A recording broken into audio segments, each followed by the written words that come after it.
देख सकते हैं आज हम ट्रैक्टर के बारे में बात करेंगे।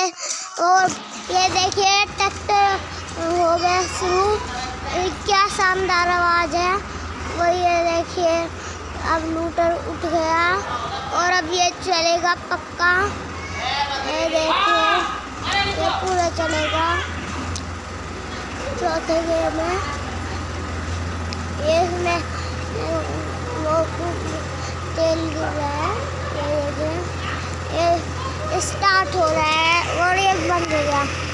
और ये देखिए ये अब इसमें खराबी आ रही है थोड़ी, तो ये देखिए कि इसका मॉडल है 2018 और ये देखिए छतरी भी है ऊपर और ये बहुत अच्छा है, जैसे कि कोई हो एयरप्लेन और खेल बहुत अच्छा बात है।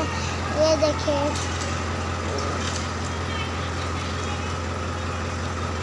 आपको कैसे